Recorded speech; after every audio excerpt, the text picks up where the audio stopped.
warahmatullahi wabarakatuh. Waalaikumsalam warahmatullahi wabarakatuh. Oke, selamat siang anak-anak. Siang. Jadi saya mau tanya dulu gimana kabar kalian semua? Baik. Oke, ada yang nggak hadir? Lengkap. Oke, lengkap ya. Kalau gitu kita akan masuk ke pembelajaran kita hari ini. Oh iya, sebelum kita memulai pembelajaran, bisa dipimpin doa, Dayat? Sama, sebelum mulai pembelajaran mari kita berdoa berkata berdoa selesai. Ya, terima kasih Dayat. Kita masuk ke materi. Sebelum masuk ke materinya, kalian ada yang tahu ini apa? Oke, betul. Ini uang. Tapi menurut kalian uang ini bisa dipakai buat apa? Jajan. Jajan. Oke, apalagi selain jajan? Beli makan. Oke, Beli baju. Bagus, beli baju. Kuota. Nah, jadi kehidupan kita sehari-hari itu pasti membutuhkan yang namanya uang.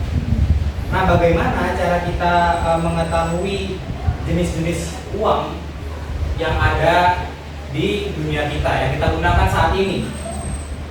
Nah, ini contohnya ini apa namanya? Uang apa nih? Rupiah. Oke, uang rupiah. Tunai. Oke, kertas, betul sekali.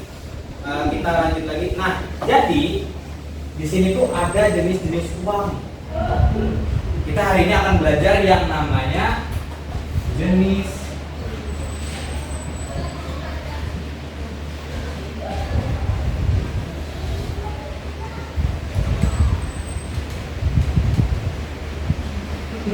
uang. Oke, jenis-jenis uang.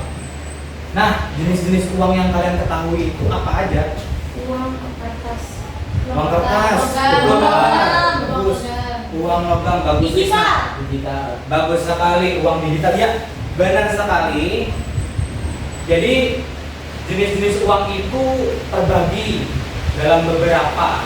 Jadi salah satunya itu adalah uang yang dibagikan berdasarkan bentuknya, jenis-jenis bentuknya.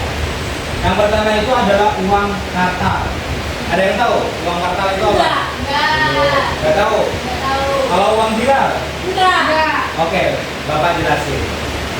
Uang kartal ini adalah uang yang sehari-hari kita gunakan, seperti uang kertas,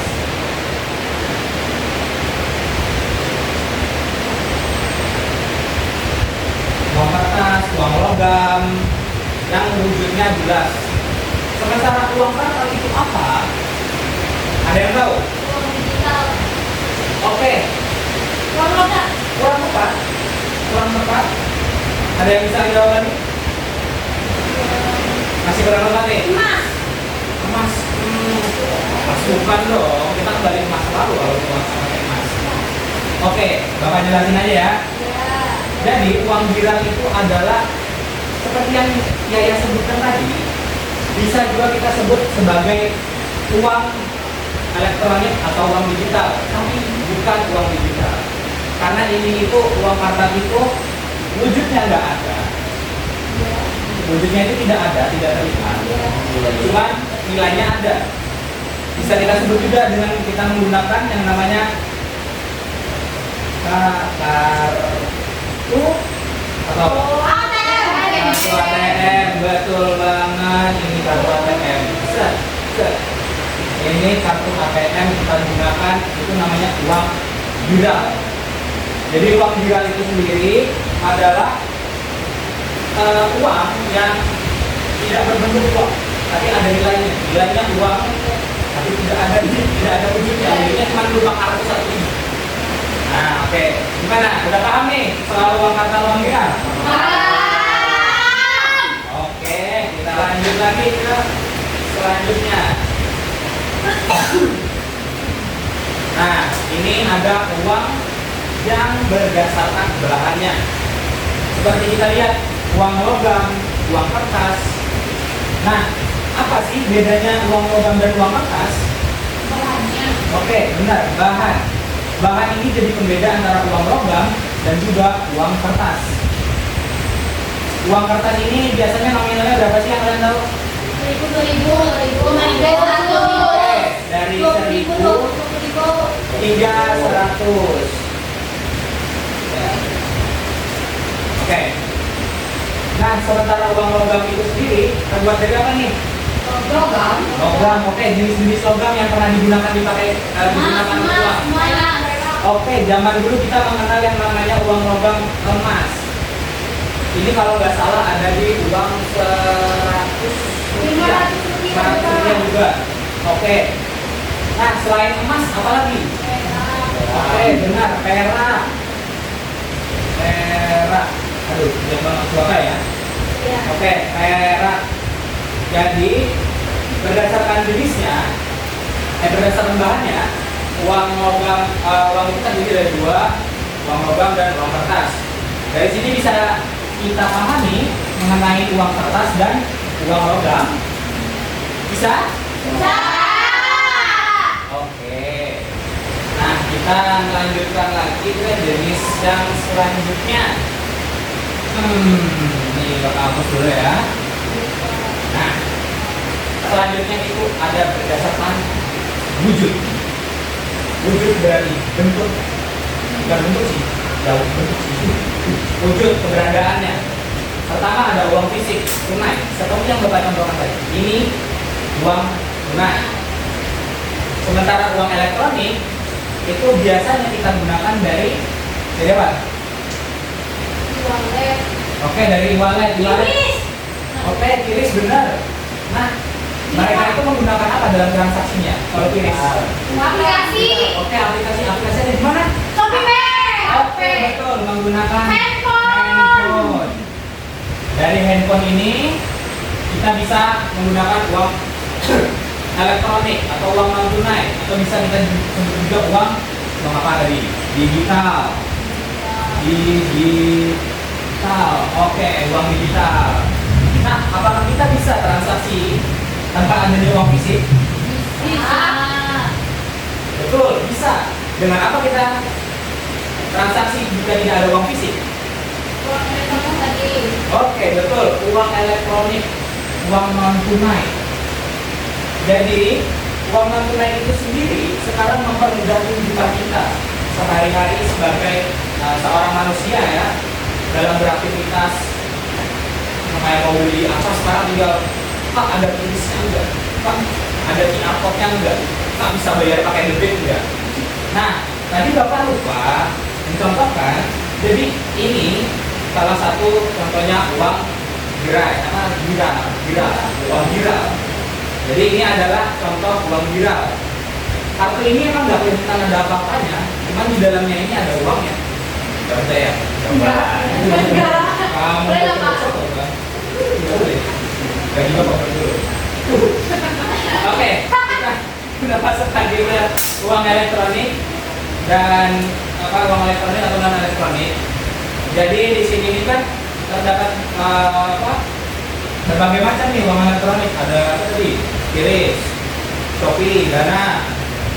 Itu semua masuk ke uang non tunai. Ya. Nah, uang non tunai ini sendiri kan emang tadi mempermudah, tapi ada juga di balik uang non tunai ini nih kerugiannya bisa merugikan kita secara besar gitu ya. Kenapa tuh? Ada yang tahu? Wow. Oke, penipuan benar sekali. Uang ini rawan akan penipuan. Kenapa rawan akan penipuan? Karena kita mengakses uang itu semakin mudah. Jadi kita nggak perlu namanya ngerobot dompet, ngambil ATM, nggak perlu kan? Kita tinggal klik segala macam. Ini rawan penipuan gimana? Gimana caranya kita menghindari dari penipuan?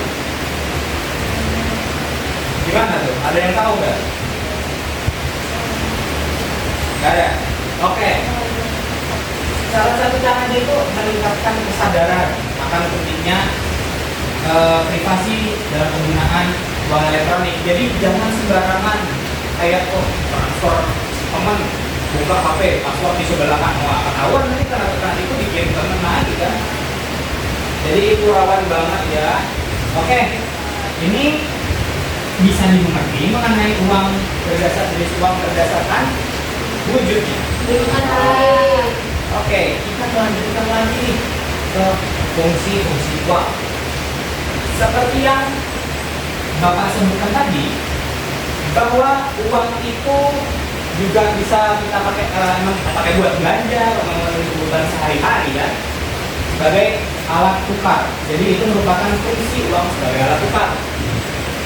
Jadi fungsi uang sebagai alat tukar ini ya seperti tadi kita belanja, kita jual beli segala macam. Nah, kalau untuk alat ukur nilai, kalian tahu nggak nih? Gimana? Apa itu fungsi uang sebagai alat ukur nilai? Ada yang tahu? Nggak tahu? Oke, Bapak jelasin lagi. Jadi, uang sebagai alat ukur nilai itu kayak gini.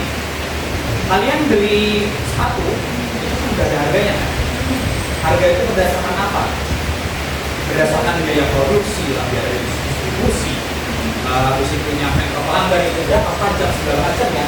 Jadi itu menjadi alat ukur nilai, mengukur nilai. Jadi setelah proses produksi, distribusi, terukurlah nilai dari barang tersebut atau benda tersebut sebagai sebagai salah satu fungsi uang, yaitu sebagai alat ukur nilai suatu benda.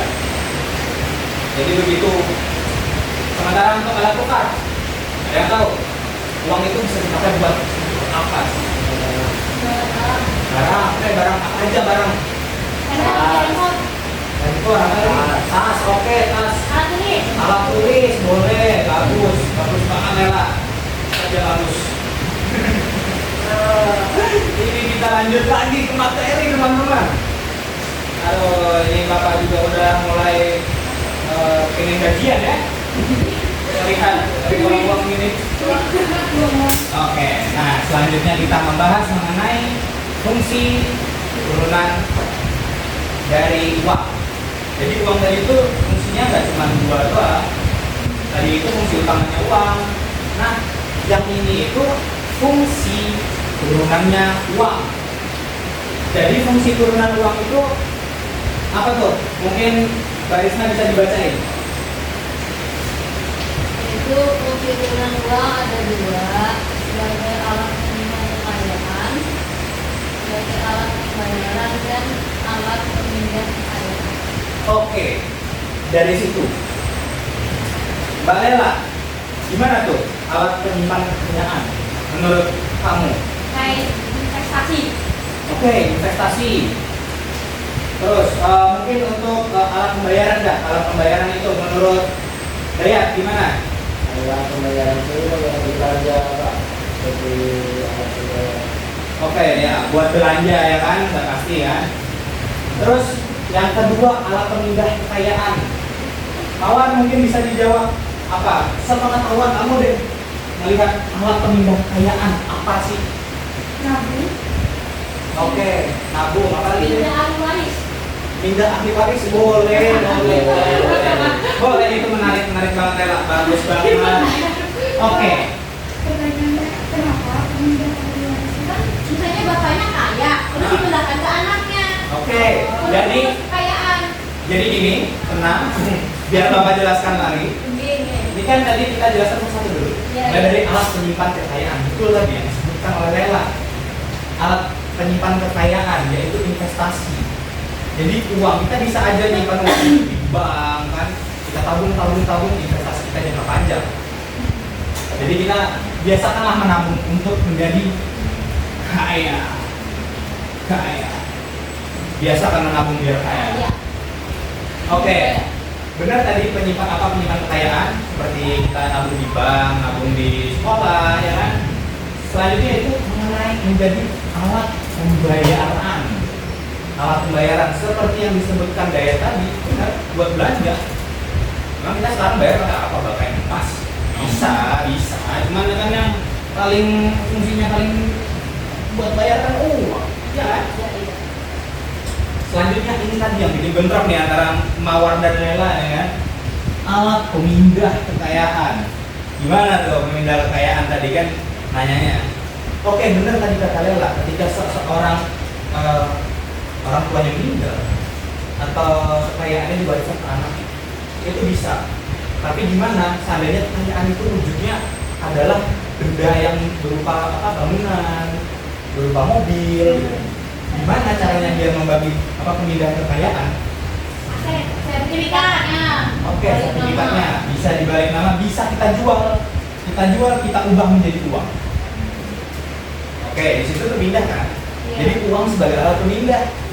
Benar tadi sertifikat tanah yang dijual, digadaikan, itu kan hasilnya akan jadi uang.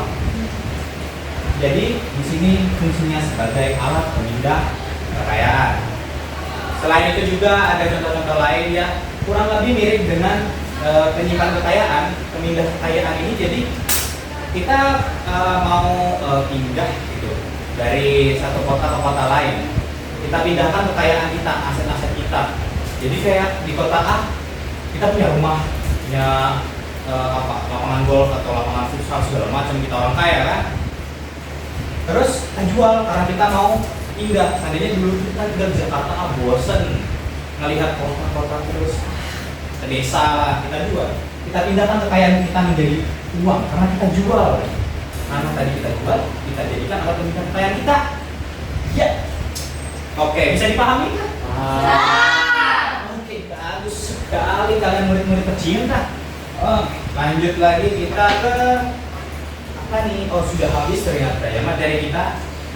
Kita lanjut ke kita bagi kelompok ya, 2. Bentar, Bapak hapus dulu biar bersih. Oke. Jadi kelompoknya kita bagi 2. Jadi Mawar sama Dayat sama Risna. Itu kelompok 2-nya nanti Lela sama Yaya ya. Ya, Pak. Pertanyaannya, sebutkan jenis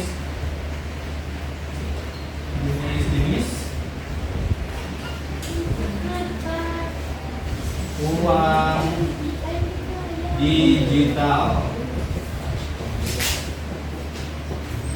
Terus ini buat kelompok 1 ya. Kami ya, Pak ya. Enggak, kamu kelompok 2. Jangan gitu ya. Nggak boleh kita merampas hak orang itu ya teman-teman. Iya. Kedua, sebutkan lebih kuat. Bentar ya. Sebutkan jenis Uang. uang apa? Ini. Uang dunia. Uang. Mau uang dunia? Uang digital. Uang tunai dong. Itu juga digital mau digital lagi. Non Bapak. Non digital. Ya, sama aja tunai. Nah, ini non digital. Non digital.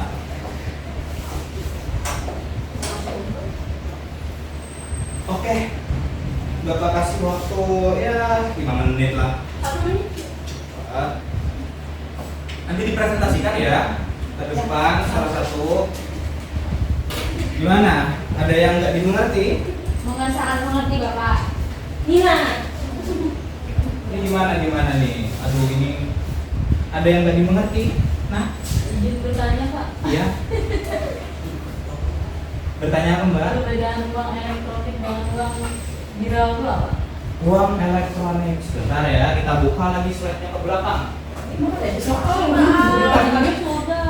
Perbedaan uang elektronik dan uang viral. Sebenarnya kita bisa sebut uang viral tuh kita sebut dengan uang semi digital. Kenapa uang viral ini bisa disebut dengan uang semi digital? Karena kita tuh bisa juga narik dengan kartu itu, narik duit tunai. Ya kan? Iya. Jadi kita bisa sebut dengan uang viral. Uang viral tuh uang yang semi tunai. Kayak selain kartu debit juga ada cek. Itu juga termasuk uang viral. Jadi yang kertas lembar itu bisa bernilai jutaan bahkan miliaran. tapi nggak ada duitnya, nggak ada wujudnya. Baru kita tukerin ke bank, terus kita dapat uang tunainya. Jadi itu sih konsepnya uang viral itu. Oke, mungkin ada lagi yang nggak dimengerti lagi? Ada yang ditanyakan?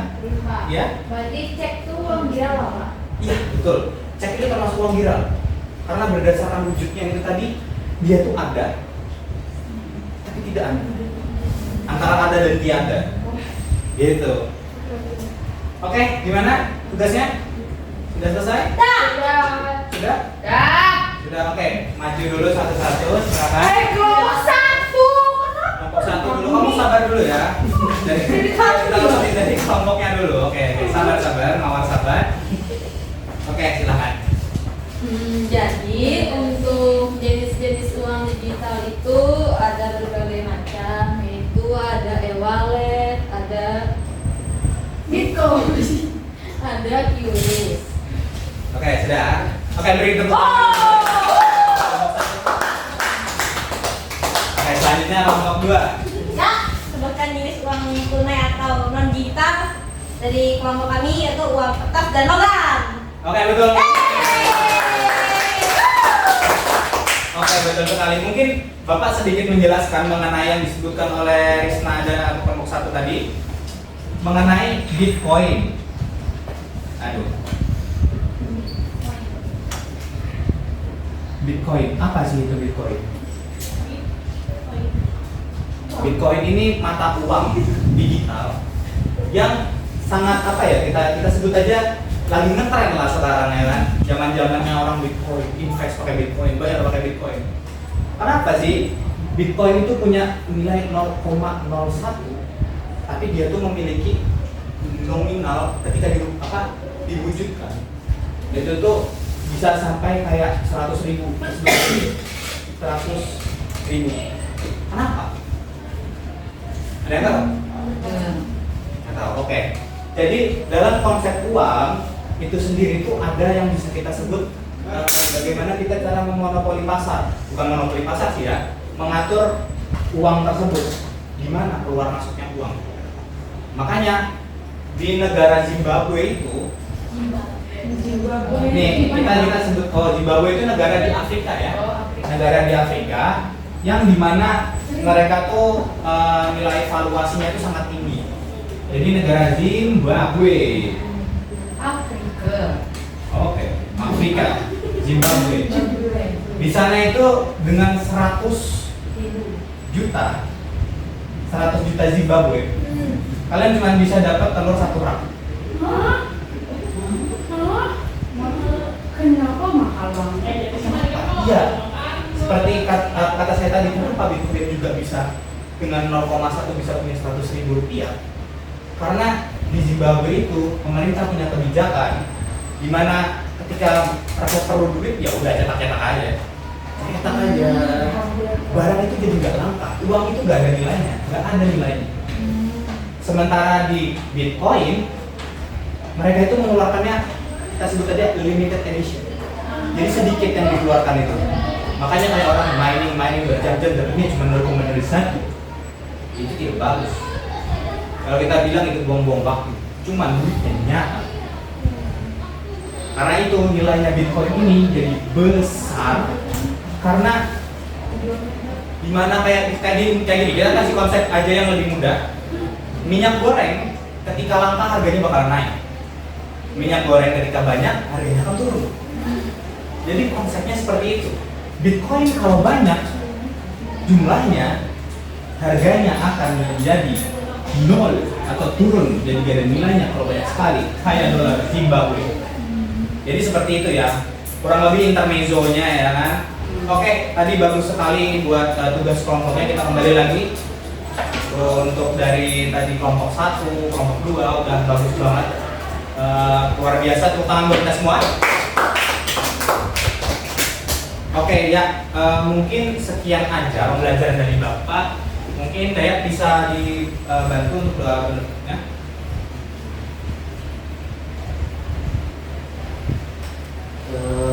Untuk pembelajaran kali ini mari kita mencoba untuk masing-masing, semoga pembelajaran kita menjadi berkah. Amin. doa dimulai. Doa selesai. Ya, terima kasih semuanya. Salah mohon maaf. Wabillahi taufiq wal hidayah. Wassalamualaikum warahmatullahi wabarakatuh.